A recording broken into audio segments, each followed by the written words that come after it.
Les élections présidentielles en Côte d'Ivoire sont prévues pour octobre 2025. Tous les partis politiques s'activent. Le PPACI de Laurent Gbagbo veut reconquérir le pouvoir d'État pour ces élections.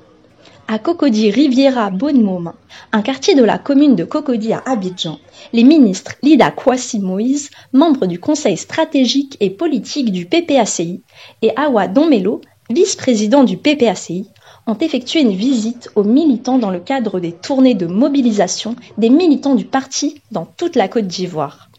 Dès 14h, les fédéraux, partisans et autres invités du PPACI, venus de toutes les communes d'Abidjan pour prendre part à la cérémonie, font leur entrée. Dans l'attente de l'arrivée des ministres, les partisans esquissent des pas de danse, signe de leur engagement.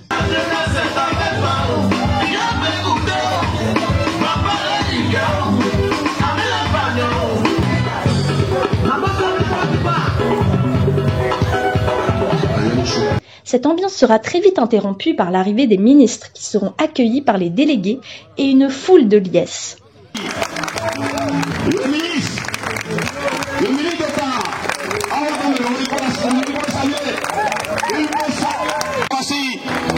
il faut acclamer nos responsables. Le ministre Lida Kwasi Moïse a de son côté exhorté ses camarades militants à continuer la lutte pour la victoire du président Laurent Gbagbo. Il a par ailleurs tenu à dire un mot sur le ministre Awa Donmelo qui, d'après lui, est un véritable technocrate au service du PPACI. Camarades, vraiment prenez soin de vous parce que les combats qui nous attendent sont importants, ils sont difficiles. Prenez soin de vous. Dans ma délégation, il y en a 2 qui sont KO actuellement. J'espère qu'ils vont se relever très vite. Ils sont malades, n'ont pas pu venir. Il y en a un seul qui n'était pas disponible, qui s'est excusé auprès de vous, camarades fédéraux. Mais je suis venu avec un jeune de la Ligue des Jeunes, notre camarade Marloché qui est là.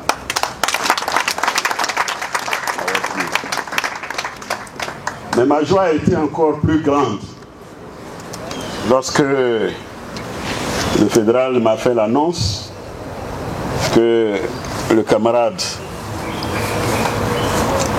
Awa Donmelo serait avec moi cet après-midi devant vous.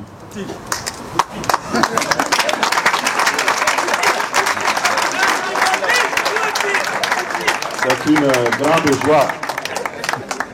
Voilà, ce parti est riche de cadres, de technocrates de haut niveau.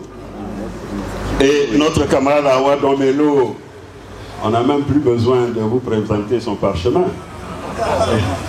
Il est connu et reconnu dans toute l'Afrique. Nous étions en exil au Ghana, mais chaque fois il était sollicité par des États pour aller faire des projets. Et il partait et il revenait. Nous avons la chance d'avoir dans le parti de Gbagbo des hommes et des femmes comme lui. Camarade, merci de ta présence. Merci. Je pense que nos camarades militants ont raison de vous rendre chaque fois hommage. Vous voyez, chaque fois qu'on parle avec des gens, oui, mais vous n'avez pas de plan B, vous n'avez pas de plan B. J'ai dit l'autre jour à notre chef de délégation qui était allé rencontrer l'Union européenne, j'ai dit, s'il te demande, s'il te pose cette question, vous n'avez pas de plan B, et que tu leur réponds que notre seul plan c'est Gbagbo, s'il repose la question, dis-leur que nous avons un plan B, le plan B c'est Poutine.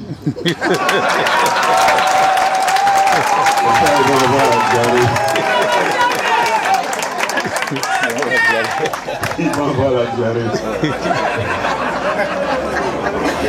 Nous avons des hommes capables dans le parti. Mais pour l'instant, on leur dit que c'est Gbagbo ou rien. Ils n'ont qu'à le comprendre. Nous, on sait pourquoi on dit ça. Voilà. Camarades, vous avez les salutations du commandant Laurent Gbagbo et de toute la direction qui nous a demandé de venir nous entretenir avec vous. Le ministre Awa Donmelo va prendre la parole pour exposer sur l'un des thèmes du jour. Laurent Gbagbo, une chance pour le combat panafricaniste et de la souveraineté de la Côte d'Ivoire. Un thème que le ministre va débattre par plusieurs points, à savoir le programme de refondation, la liste électorale, le programme de l'INAS, de l'économie et de la création de l'Union africaine. Saluer votre fédéral. Vous savez, le premier jour quand je l'ai reçu, il était venu pour que je vienne ici faire une conférence.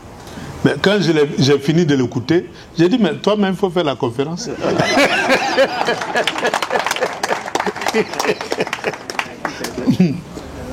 Parce que tout ce que tu viens de dire, c'est exactement ça que j'allais dire par rapport au thème que tu as proposé.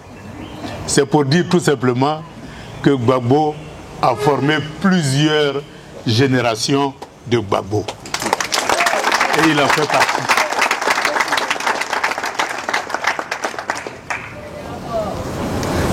Et donc, au nom de la délégation qui m'accompagne, bon, on vous a parlé de Duakami, qui est le vice-président exécutif du district de Zanza,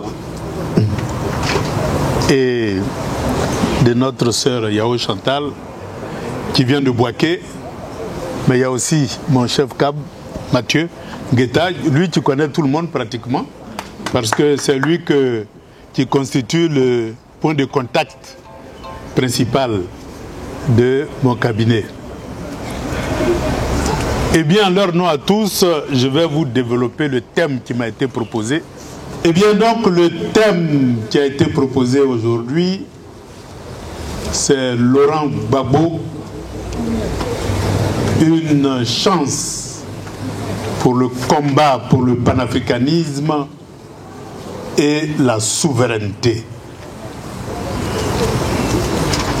Et lorsque le camarade Lida Kwasi a dit que ce ne sont pas les rebelles qui nous ont vaincus et que c'est la France qui nous a vaincus, cela montre tout le sens du combat que nous avons mené pour la souveraineté de la Côte d'Ivoire et l'intensité de ce combat-là. Sachez que lorsque Laurent Gbagbo prenait le pouvoir en 2000, l'environnement international dans lequel on était caractérisé par une seule chose. Le monde bipolaire qui régissait le monde, où il y avait l'Occident et ceux qui étaient à l'Est, dirigés par l'Union des républiques socialistes et soviétiques. Eh bien, ce monde bipolaire-là s'était écroulé après la chute du mur de Berlin et après la disparition de l'Union des républiques socialistes et soviétiques. Donc, d'un monde bipolaire où il y avait un pouvoir mondial, mais un contre-pouvoir mondial, nous sommes passés à un pouvoir absolu de l'Occident sur toute la planète Terre. C'est ce qu'on a appelé le monde hégémonique. Et donc les théoriciens de ce nouveau monde avaient proclamé la fin de l'histoire. Ça veut dire quoi? Que le monde était régi désormais par une puissance occidentale qui était caractérisée par les valeurs de démocratie, mais aussi des valeurs du capitalisme. Et donc toutes les économies devaient disparaître pour laisser place au capitalisme. Et donc les monopoles d'État devaient être supprimés. Or en Côte d'Ivoire, vous savez que la Côte d'Ivoire a été caractérisée dans son développement par le monopole que la Côte d'Ivoire exerçait sur le secteur cacao-café à travers la caisse stable, mais aussi par le monopole que la Côte d'Ivoire exerçait dans plusieurs secteurs. Notamment, vous vous souvenez de tous les sodés que Houphouët-Boigny avait créés pour contrôler les différents secteurs de l'économie. Mais vous savez aussi que à côté de ces différentes sociétés d'État, eh bien, il y avait, je dirais, tout le secteur d'import-export où la plupart des produits étaient sous contrôle de l'État. Eh bien, c'est tout cet ancien monde-là, dans leur tête, qui devait être démantelé pour laisser la place aux multinationales du monde vainqueur de la guerre froide, c'est-à-dire du monde occidental. Et donc, le monde occidental voulait occidentaliser toute la planète en proposant de mettre sous sa coupe l'ensemble de l'économie mondiale. C'est ce qu'on a appelé la mondialisation et c'est ce qui a entraîné le triomphe des multinationales dans le monde. Mais ce nouveau monde devait être garanti par l'OTAN. L'OTAN était le bras armé de ce nouveau monde-là. Donc quiconque ne rentrait pas dans ce nouveau monde était sur une liste noire qui devait être combattue. C'est ainsi qu'on a vu la guerre contre l'Afghanistan, la guerre contre l'Irak, la guerre qui continue toujours contre l'Iran, la guerre contre Kadhafi. Eh bien, toutes ces guerres-là étaient des guerres programmées. Et il y avait la guerre contre Laurent Gbagbo, qui faisait partie de ce programme-là. Donc vous allez comprendre pourquoi, dès que Laurent Gbagbo avait commencé à faire campagne pour les élections de 2000 et qu'il avait annoncé les couleurs en disant aux Ivoiriens, donnez-moi le pouvoir pour que je vous le rende. Cela avait plusieurs connotations, d'abord politiques. Ça s'est matérialisé rapidement à travers la décentralisation qui n'existait pas en Côte d'Ivoire et qui a connu un développement extraordinaire sous le régime Gbagbo et qui faisait que toutes les communes avaient les moyens au moins de réaliser les équipements de proximité, les écoles, les centres de santé, l'électrification rurale, les puits, etc., etc. Tout ce programme-là faisait partie du programme de décentralisation. Et pour marquer notre souveraineté, eh bien, il y a eu, comme je vous ai indiqué, la loi de programmation militaire, mais il y a aussi eu le budget sécurisé. Le budget sécurisé voulait tout simplement dire, si vous avez 100 francs, dépensez 100 francs, sans avoir à vous endetter auprès de qui que ce soit, parce que celui qui vous donne vous dicte comment utiliser l'argent qu'il vous donne. Et donc cela n'est pas un moyen de conquérir la souveraineté, parce que c'est celui qui donne, qui dicte les projets dans lesquels il faut investir. Mais comme nous, on voulait être souverains, eh bien, il fallait qu'on ne compte que sous nos ressources propres. Et c'est comme ça que Laurent Gbagbo a lancé l'idée du budget sécurisé. Et Laurent Gbagbo aussi a décidé aussi de payer la dette. Et donc, l'ensemble des recettes qu'on collectait pour financer l'État, la moitié servait à payer cette dette-là. Je dis bien la moitié servait à payer cette dette-là. Et l'autre moitié servait à faire fonctionner l'appareil d'État sans crédit.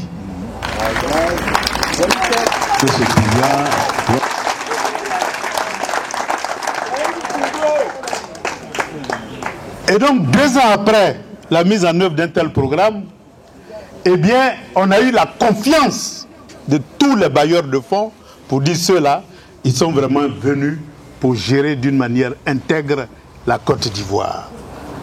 Et donc, tous les bailleurs de fonds étaient prêts à réduire la dette pour qu'on ait les moyens de financer le développement, parce que je vous ai indiqué que la moitié des ressources, c'est-à-dire près de 500 à 600 milliards de francs CFA par an servait à payer la dette. Et donc la réduction de notre dette permettait d'utiliser tout ce montant-là pour financer notre programme de développement, le programme de la refondation. Peut-être qu'un jour je prendrai un jour spécial pour vous décortiquer l'ensemble des projets qui étaient contenus dans ce programme-là. Et la réduction de la dette permettait de financer la totalité de ce programme-là sans avoir recours à un emprunt quelconque. Le total du programme était chiffré à 6 800 milliards de francs CFA. Et la contribution de l'État, parce qu'on avait beaucoup misé sur le partenariat public-privé, la contribution de l'État n'était que de 2300 milliards de francs CFA qu'on pouvait facilement mobiliser si on avait réduit la dette en 2002. Eh bien, c'est lorsque le ministre Boun Boabré était dans l'avion pour aller négocier cette réduction de la dette qui allait permettre de développer la Côte d'Ivoire que le 19 septembre, il y a eu la tentative de coup d'État. Et donc, c'était programmé qu'il ne fallait pas que Boun Boabré arrive à Washington pour renégocier la réduction de la dette et nous permettre d'avoir les moyens à notre disposition. Et voilà comment cette tentative-là a permis d'arrêter les négociations et même de sanctionner encore la Côte d'Ivoire. Et c'est comme ça que nous sommes rentrés dans la crise. Eh bien, tout le programme qui avait été développé, à savoir la restructuration des filières agricoles, café, cacao, etc., vous-même vous avez assisté à cette restructuration-là qui permettait de payer à sa juste prix, parce que là, le prix du cacao et du café était fixé par les paysans eux-mêmes. Ce qui leur permettait de fixer le prix de telle sorte qu'une bonne partie du prix du marché international revenait aux paysans. On a vu comment les revenus des paysans avaient augmenté. Eh bien, c'est tout ce programme-là qu'il fallait arrêter. Parce que les paysans ont décidé non seulement de fixer le prix de leurs produits, mais même de construire des usines. Ils en avaient prévu 6 en Côte d'Ivoire, dans toutes les zones de production de cacao et de café dans leur programme qu'ils avaient conçu avant 2002 et qui n'attendaient que la réduction de la dette pour s'y lancer. Eh bien, en 2002, tout a été stoppé. Et les accords de Marcoussis ont ciblé les ministères clés qui étaient en train de bâtir et de construire la souveraineté de l'État de Côte d'Ivoire et qui étaient en train de bâtir une Côte d'Ivoire souveraine et démocratique. Et donc, le Premier ministre a été très vite enlevé, remplacé par un ministre choisi par eux, un Premier ministre choisi par eux. Le ministre de l'Agriculture a été très vite mis de côté pour ne plus entendre parler du cacao aux paysans, parce qu'il fallait faire revenir toutes les multinationales qui avaient été chassées par cette politique-là. Et donc, il a été très vite balayé. Le ministre des Finances a été mis de côté. Le ministre de l'Industrie a été mis de côté. Le ministre de l'Intérieur de côté. Parce que la décentralisation, on ne voulait plus de cette politique-là. Et donc, tous les grands changements qu'on voulait mettre en œuvre, eh bien, les ministères qui nous permettaient de mettre en œuvre ont été mis de côté.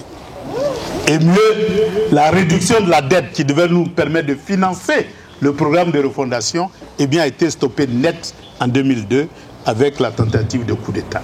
Voilà comment la Côte d'Ivoire est rentrée dans une période de crise où on ne pouvait plus mettre en œuvre le programme de refondation qui a été remplacé par le programme de Linas Marcoussis.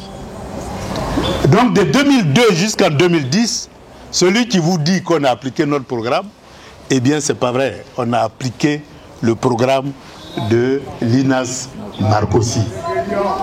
le programme de la rébellion.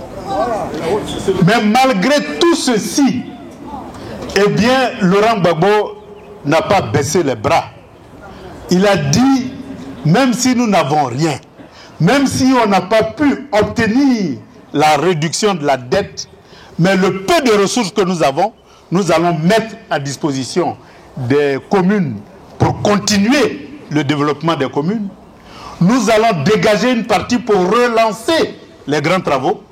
C'est ainsi que le programme de transfert de la capitale a été conçu pour désengorger Abidjan, faire respirer Abidjan, et le programme du Grand Abidjan a été conçu pour faire d'Abidjan la capitale économique de l'Afrique. Donc l'ensemble de ces programmes et de ces projets, les bailleurs de fonds pensaient qu'on s'endettait pour le financer, mais non. C'était financé d'abord par une dotation budgétaire et ensuite par un compte séquestre où on prélevait une partie des ressources de la filière café-cacao et un autre compte séquestre où on prélevait une partie des ressources issues du secteur pétrole pour financer et le transfert de la capitale et le Grand Abidjan sans qu'il n'y ait endettement de la Côte d'Ivoire.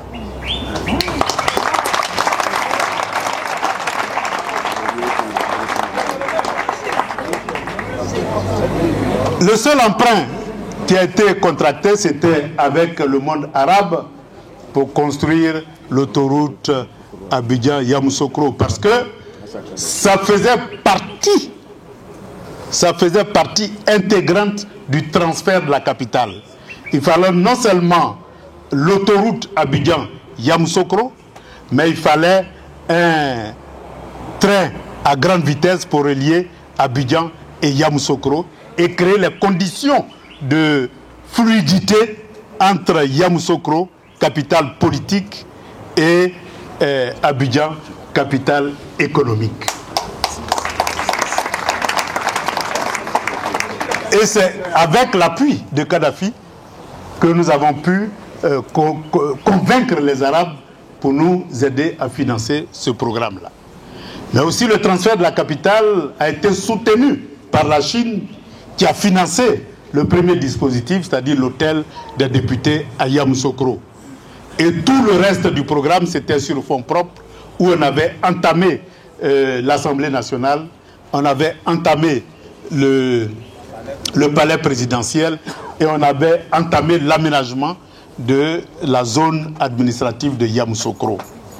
Et c'est encore sans endettement que nous avons initié le projet de l'autoroute Bassam et que nous avons initié le pont de Jacquesville, que nous avons voulu financer sans péage le troisième pont d'Abidjan, parce que nous avons mobilisé une partie des ressources de la filière café-cacao pour ne plus qu'on entende parler de péage sur le troisième pont d'Abidjan.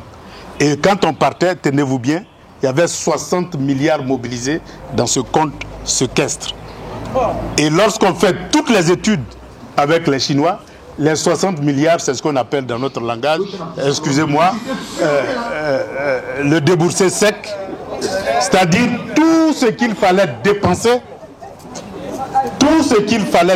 pour construire ce pont-là, sans endettement. Eh bien, ça veut dire quoi? On pouvait construire ce pont sans endettement. Et on n'était pas obligé de mettre un péage sur ce pont-là. Eh bien, lorsque on a été chassé du pouvoir par Sarkozy, eh bien, très vite, Bouygues est venu avec son projet, qui était initialement autour de 120 milliards, mais très vite, ils ont monté à 180 milliards. Et donc, tous les programmes que nous avons conçus, eh bien, ça a été récupéré et ils disent que c'est eux qui l'ont réalisé. Mais ce n'est pas grave, c'est la continuité de l'État. Donc, voilà ce que Laurent Gbagbo a fait pour bâtir la souveraineté. Et voilà comment on a été contre-attaqué par le monde hégémonique qui ne voulait pas du tout que des pays souverains puissent leur tenir tête dans leur volonté de gouverner et de contrôler l'économie du monde. Parce que l'Union soviétique était out et la Chine était encore une puissance émergente. Elle n'avait pas la capacité qu'elle avait aujourd'hui. Et donc ils étaient tout puissants et ils faisaient ce qu'ils voulaient des États qui ne voulaient pas s'aligner sur leurs standards. Donc ce ne sont pas les rebelles qui nous ont vaincus. C'est bien l'OTAN qui nous a vaincus.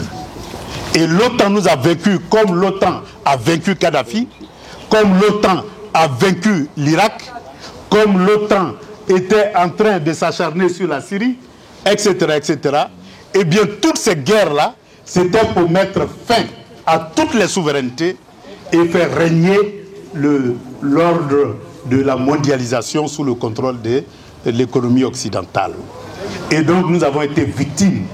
Et les rebelles n'étaient que des complices d'une telle politique, puisqu'il leur fallait des complices pour accomplir leur sale besogne en Côte d'Ivoire. Mais malgré tout ceci, eh bien, Laurent Gbagbo avait compris très tôt une seule chose, c'est que si toutes les forces progressistes en Afrique étaient unies, on pouvait résister à ce vent de mondialisation qui s'abattait sur le continent africain. Voilà pourquoi en 2001, il a soutenu la candidature d'Essi Amara, qui a été élu par l'ensemble des chefs d'État, secrétaire général de l'Organisation de l'Unité africaine. Et donc c'est sous sa houlette et sous recommandation du président Laurent Gbagbo et de Kadhafi, parce que Kadhafi en 1999 à Sirte a convoqué tous les chefs d'État pour dire le vent qui souffle contre les souverainetés, nous devons nous organiser pour faire de l'union de notre organisation commune un instrument de résistance, mais un instrument de souveraineté continentale. Donc il fallait passer de l'organisation de l'unité africaine, qui a été un instrument de décolonisation du continent et un instrument de lutte contre l'apartheid. Il fallait passer, puisque tous les pays africains étaient devenus indépendants, il fallait maintenant s'attaquer à l'indépendance économique et à l'unité du continent. Et donc il fallait passer de l'organisation de l'unité africaine à l'Union africaine. Et en même temps, en 2000, il avait un complice qui était Laurent Gbagbo et un acteur, un maître d'œuvre qui était Essi Amara. Et donc c'est sous Essi Amara, sous la direction de Laurent Gbagbo et de Kadhafi, que l'Afrique est passée de l'organisation de l'unité africaine à l'Union africaine, avec comme objectif l'intégration politique et l'intégration économique du continent africain. Voilà pourquoi Laurent Gbagbo est une chance pour le panafricanisme et voilà pourquoi Laurent Gbagbo est une chance pour la souveraineté.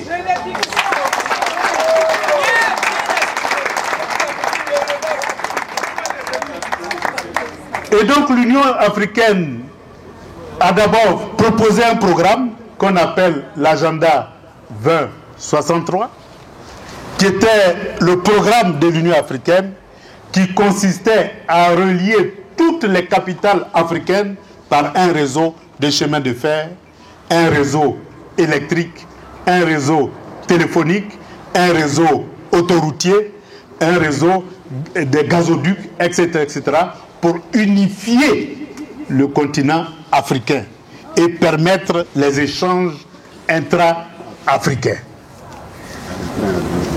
Et c'était d'abord un train à grande vitesse qui devait relier toutes les capitales. J'ai un ami qui a tellement peur de l'avion que pour lui c'était le meilleur projet de l'Union africaine. Le train à grande vitesse. Et donc en plus de ce programme d'infrastructure, eh bien, il y avait le programme politique et économique. L'objectif du programme politique, c'était qu'en 2063, on puisse créer les États-Unis d'Afrique. Et le programme économique, c'était d'abord la création de la Banque centrale africaine. Tous les textes avaient été conçus et le siège de cette banque centrale, c'était Lagos. Et il y avait le Fonds monétaire africain qui devait permettre à l'Afrique de se doter d'un fonds qui allait remplacer le Fonds monétaire international. Tous les textes avaient été conçus et le siège était à Yaoundé. Et Kadhafi avait décidé de financer l'ensemble de ces structures-là. Et la Banque d'investissement africain, qui avait pour siège la Libye, et dont tous les textes avaient été conçus, le siège identifié, eh bien, cet instrument-là devait permettre de remplacer la Banque mondiale. Et donc, le Fonds monétaire et la Banque mondiale n'étaient plus nécessaires dans la stratégie de contrôle de notre économie. Donc, ces trois institutions financières permettaient d'arracher notre souveraineté monétaire et financière pour un développement auto-centré du continent africain.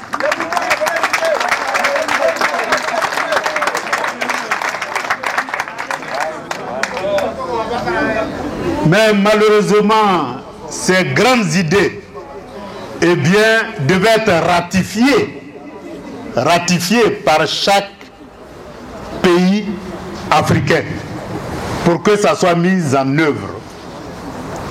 Eh bien, c'est là que vous allez comprendre ce que veut dire la France-Afrique. Aucun pays francophone, lorsque Laurent Gbagbo est parti du pouvoir, n'a signé l'ensemble de ces documents-là, n'a ratifié, parce qu'ils ont tous signé. Quand ils sont cachés en Éthiopie, ils signent. Maintenant, après, il faut ramener le document pour que ça soit ratifié.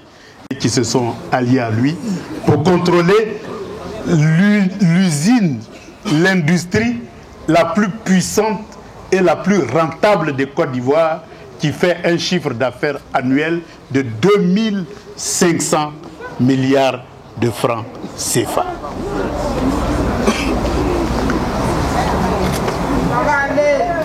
Et en même temps, tout le secteur électricité. Vous vous souvenez que l'ECI a été remplacé par la compagnie ivoirienne d'électricité, CIE. Et donc, tout ce secteur-là, qui appartenait à l'État, aujourd'hui l'État ne détient que 15%. Et le reste, ça ne nous appartient plus. Et tout le secteur électricité appartient maintenant à des groupes multinationaux, c'est-à-dire Bouygues pour le secteur gaz et puis d'autres groupes pour le secteur thermique.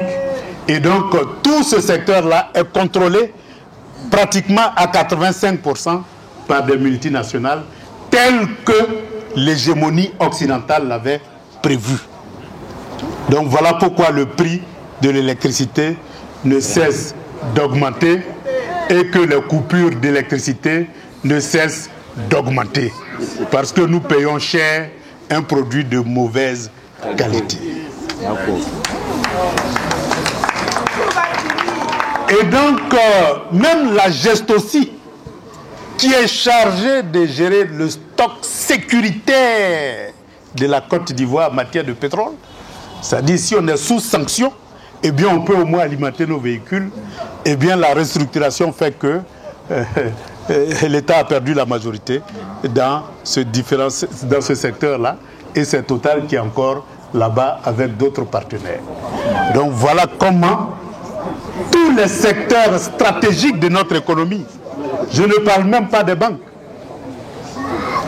eh bien la banque de l'agriculture a été privatisée.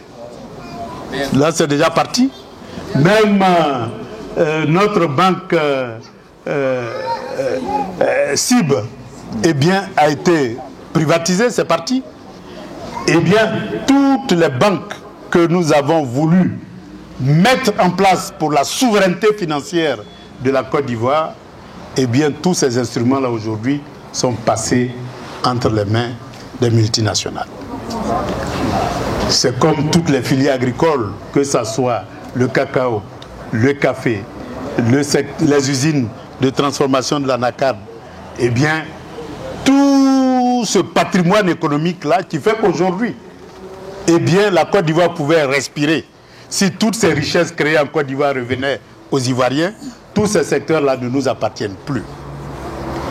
Même la production d'or, aujourd'hui la Côte d'Ivoire produit pratiquement 50 tonnes d'or par an, c'est-à-dire à peu près 50 millions de grammes.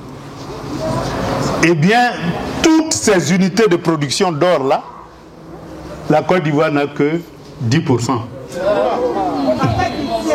Et donc les 90% vont à l'extérieur de la Côte d'Ivoire. Et donc vous comprenez que l'économie ivoirienne a atteint les objectifs fixés par le monde occidental et que notre économie ne nous appartient plus, a échappé complètement au contrôle des agents économiques étatiques et privés nationaux et est pratiquement contrôlé entièrement. Même le dernier bastion, qui était le secteur de la télécommunication, Côte d'Ivoire Télécom a été absorbé par Orange et dans cette absorption, on nous a cédé uniquement 5% de tout le capital. Et donc même ce secteur stratégique, eh bien, n'est plus sous notre contrôle. Ça veut dire que même quand on veut bien nous écouter, il faut demander l'autorisation à la France pour que la France mette à votre disposition l'ensemble des informations stratégiques qui passent par la télécommunication. Donc voilà comment nous sommes cernés de partout. Évidemment, sur le plan militaire, c'est vraiment un monopole. On a adopté en 2012, je parle sous son contrôle, un nouvel accord monétaire et de défense. Et ce nouvel accord de défense, c'est vraiment la codification de la crise telle que nous l'avons vécue. C'est-à-dire l'armée française maintenant, sans autorisation préalable, peut occuper l'air, la terre, la mer, sans autorisation préalable. Et donc s'ils veulent intervenir en Côte d'Ivoire, ils interviennent comme ils veulent. Et ils peuvent, à partir de la Côte d'Ivoire, intervenir dans tous les pays de l'Afrique de l'Ouest, parce qu'ils n'ont même pas besoin de notre autorisation pour faire tout ce travail-là. Et en cas de nécessité, ils peuvent même porter notre pays. Voilà le nouvel accord de défense qui a été signé en 2012.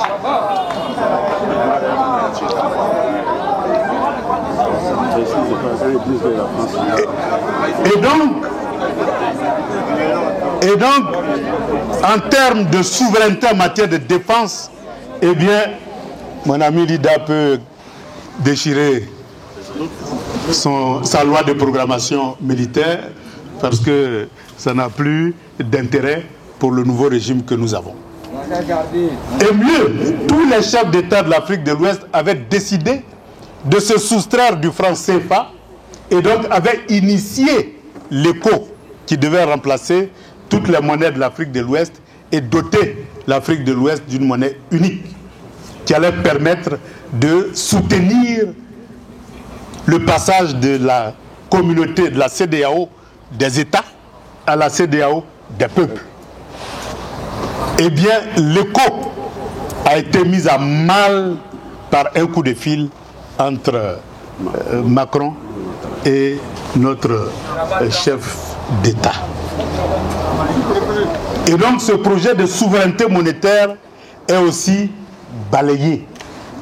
Et donc plus de souveraineté militaire, plus de souveraineté monétaire, plus de souveraineté économique. Et ce qui nous reste, notre droit de vote, eh bien, on veut maintenant nous arracher. Et donc on demande tout simplement la révision de la liste électorale pour que tous les Ivoiriens qui depuis 2019 boycottent toutes les élections et donc qui n'ont trouvé aucun intérêt à s'inscrire sur une liste électorale, eh bien tout cela, une bonne partie n'est pas encore sur la liste électorale, on leur a enlevé leur droit de vote. Et Laurent Gbagbo, c'est-à-dire lorsque vous allez en Russie, en Chine, au Brésil, partout, les deux noms qu'on connaît, parce que quand vous dites Ivoirien, pour un Chinois de Shanghai, vraiment, il ne sait pas ce que ça veut dire. Vous êtes obligé de dire non, le pays de Gbagbo ou le pays de Drogba. Voilà les deux noms qu'on connaît. C'est comme quand vous allez en Russie. Vous dites, vous venez de Côte d'Ivoire. Bon, évidemment, dans la capitale, quelques-uns peuvent savoir, après traduction, peuvent savoir ce que c'est que la Côte d'Ivoire. Mais la plupart du temps, il est plus facile de dire, non, je suis un collaborateur de Gbagbo ou un concitoyen de Drogba. Voilà l'identité de la Côte d'Ivoire à travers le monde. Comment se fait-il que le seul Ivoirien qui est connu à travers le monde ne soit pas éligible en Côte d'Ivoire, ni électeur? Voilà l'absurdité que nous devons résoudre. Alors que des revenants sont sur la liste électorale. Et des centenaires sont sur cette liste électorale. Et Laurent Gbagbo n'est pas sur la liste électorale. Et donc, nous sommes en train de perdre notre droit de vote et le droit d'être éligible en Côte d'Ivoire. Et comme le clou de tout ceci, parce que quand on parle d'un État, c'est d'abord un territoire, c'est d'abord des parcelles, des terrains. Et maintenant, on veut nous enlever nos terres pour qu'on soit des étrangers et des exclus sur notre propre territoire. Donc voilà comment le processus est engagé. Et donc en 2025, si nous n'arrêtons pas ce processus, eh bien nous serons des étrangers dans notre propre pays. Si nous n'arrêtons pas ce processus, eh bien on n'aura plus d'économies qui nous appartiennent. Et si nous n'arrêtons pas ce processus, la capacité de nuisance, parce que l'Europe est en train de se réindustrialiser sur le plan militaire. Et la dernière rencontre qu'on a eue à Moscou, c'était justement d'analyser son impact sur le monde. Eh bien, ce changement de l'économie européenne, une usine, c'est d'abord un marché. Posez-vous la question, lorsque l'Europe se réindustrialise sur le plan militaire, à qui ils vont vendre les armes qu'ils vont fabriquer? D'abord, ils vont aller prendre les matières premières. Voilà le problème qui est posé. Et où ils vont aller prendre les matières premières stratégiques, c'est-à-dire ce qu'on appelle les terres rares, pour les fabriquer. Eh bien, donc, nous sommes en train d'assister progressivement à un retour, à une véritable prise en main des poches d'États qui n'ont pas encore conquis leur souveraineté pour servir de base arrière à la lutte contre toutes les autres souverainetés qui sont en développement. Donc vous comprenez pourquoi la guerre en RDC est aussi rude. Et ce qui se passe en RDC, c'est ce qui risque de se passer un peu partout où il y a de la richesse, et où il y a des terres rares, et où il y a de l'uranium. Sachez que la première bombe américaine a été fabriquée à partir de l'uranium du Congo. Et que le Congo recèle aujourd'hui toutes les terres rares qu'il faut pour fabriquer des missiles, pour fabriquer des fusées, pour fabriquer des avions de guerre, etc., etc. Voilà ce qui justifie la guerre en RDC. Mais toutes ces terres rares et cet uranium-là se trouvent en Côte d'Ivoire. Donc la mainmise sur la Côte d'Ivoire devient une question de survie pour l'économie française qui veut se réindustrialiser militairement. Voilà pourquoi nous ne devons pas leur laisser cette occasion-là. Et donc 2025, il faut que ça passe.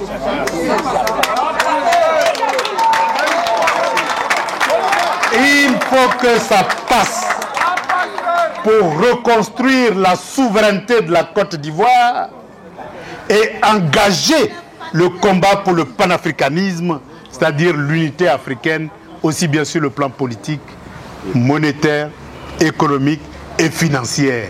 Je vous remercie, chers camarades. Après l'intervention du ministre, les fédéraux et militants se sont exprimés. Ce soir, j'ai été honoré d'être ici parce que nous avons été enseignés par un grand intellectuel dont j'admire beaucoup. En l'occurrence, M. Awa Domelo, qui a vraiment, il nous a éclairci beaucoup de choses aujourd'hui, qui est tellement important que nous ne pouvons pas tout dire, mais j'ai retenu que d'abord le panafricanisme, que les gens en parlent, l'initiateur même, c'est Laurent Gbagbo. Et donc Laurent Gbagbo est l'incarnation même de ce combat actuellement, l'homme qui est vivant actuellement, qui peut faire ce combat de panafricain, c'est M. Laurent Gbagbo. Pourquoi? Parce que tous les projets qu'il avait mis en place avant, et que les gens ont vu clair, ils ont essayé de boycotter depuis 2002. En l'occurrence, on parle du programme de refondation qui a été mis de côté pour mettre le programme de Linda Makoussi, comme le ministre l'a dit. Donc je pense qu'aujourd'hui, nous avons la chance d'avoir ces intellectuels auprès de nous, avec nous, qui nous côtoient tous les jours, qui nous enseignent ce qui se passe, afin qu'on soit éclairés de là où on va, qui nous donnent la lumière du futur. Et aujourd'hui, nous les jeunes Africains, je pense que nous sommes réveillés. Parce que, étant ici aujourd'hui, tous ceux qui sont avec moi ici, on sait très bien qu'ils ne sont plus dans l'ignorance, ils ne sont plus dans le noir. Parce que nous avons été éclairés ce soir par un excellent, un imminent, un brillant enseignant, chercheur, qui est un technocrate hors pair, qui est renommé mondial, reconnu partout. Donc aujourd'hui, ça a été un plaisir et donc on ne peut pas tout dire, mais voilà ce que j'ai retenu aujourd'hui de ce qu'on a vécu ici. Merci, mais je crois que aujourd'hui, vraiment le sentiment que j'ai, c'est que au PPACI, nous avons vraiment des esprits. Nous avons de grandes personnalités, vraiment, parce que tout à l'heure, de façon claire, le ministre Awa Domelo a présenté le thème qu'il a développé sans difficulté, vraiment, ça me va droit au cœur. Sans compter un autre technicien, Lida Kwasi Moïse, le ministre Lida Kwasi Moïse, vraiment, il nous a vraiment épaté. Mais ce qu'on retient, ce que je vais retenir, c'est que demain, si le nom de Gbagbo n'est pas sur la liste, et je suis prêt à me battre pour que son nom soit rétabli sur la liste. Avec mon groupe de la section Angré Château, nous allons tout faire pour que tous les mots que le président va lancer, nous allons suivre. On nous a déjà dit, la démocratie, c'est d'abord les marches et ensuite, ainsi de suite. Donc nous sommes prêts à mobiliser autour de nous pour que nous puissions faire ces marches-là, pour que le nom du président Laurent Gbagbo soit rétabli sur la liste électorale. Je vous remercie. Bon, ce que le ministre vient de nous dire, en tout cas moi, ça me donne la joie au cœur. Je veux que mon président revienne encore au pouvoir pour qu'il ramène la capitale politique à Yamoussoukro, parce que c'est chez moi. Je veux ça très bien. Que Dieu même fait en sorte que demain, là, que le nom de mon président soit sur la liste. On est vraiment fatigué. Le pouvoir là nous fatigue trop. On est fatigué, tout est cher. On ne peut rien payer. On ne peut pas payer une maison en Côte d'Ivoire, et à Abidjan ici. Et puis tout le monde est regroupé à Abidjan. Si la capitale part à Yamoussoukro, d'autres personnes pourront aussi aller là-bas. Je leur dis merci pour cette rencontre. Alors il faut dire que vraiment à cette activité aujourd'hui, il y a eu l'Assemblée générale de la Fédération de Cocody, avec l'intervention des différents ministres, notamment le ministre Lida Kwasi Moïse et le ministre Awa Domelo. Les interventions étaient très enrichissantes, ça nous a beaucoup appris et vraiment ils nous ont mis déjà en mission afin de sensibiliser tous nos camarades, de nous préparer afin de pouvoir faire gagner Laurent Gbagbo, de nous préparer à être plus mobilisés afin de pouvoir répondre à tous les mots d'ordre du parti, notamment à celle de faire la campagne pour Laurent Gbagbo. Demain, lundi, nous savons que la liste électorale sortira. Alors on appelle à tous les militants d'être aussi vigilants, de regarder rigoureusement cette liste électorale et afin de voir réellement que le nom de notre président soit sur cette liste électorale-là. Parce que 2025, nous irons gagner avec Laurent Gbagbo. C'est notre plan A jusqu'à plan Z. Laurent Gbagbo ou rien. Merci bien. Aujourd'hui, je suis heureux, vraiment très heureux, parce que nous avons été édifiés par les membres de la direction du parti. Et c'est un enseignement pour nous, militants engagés dans les différentes bases. Et le message qui a été donné, c'est un message d'encouragement pour dire que 2025, c'est une année de combat, mais c'est une année d'espoir. La Côte d'Ivoire aujourd'hui a ses dignes fils qui sont prêts pour le combat. Et tout est mis en œuvre. Donc nous attendons, comme ils l'ont dit, nous attendons de voir si le président n'est pas sur la liste ou s'il est sur la liste, ils vont aviser. Mais dans la stratégie, nous allons mettre en place les recours que la loi nous donne. Et la loi nous permet de protester quand on n'est pas d'accord par rapport à une décision de justice. Donc nous sommes mobilisés, nous sommes prêts. Et je pense que les camarades ici qui sont venus sont mobilisés, ils sont prêts pour s'engager dans le combat, pour que le président Laurent Gbagbo puisse effectivement être candidat et qu'il puisse présider aux destinées de la Côte d'Ivoire à l'Euro de 2025. Je vous remercie.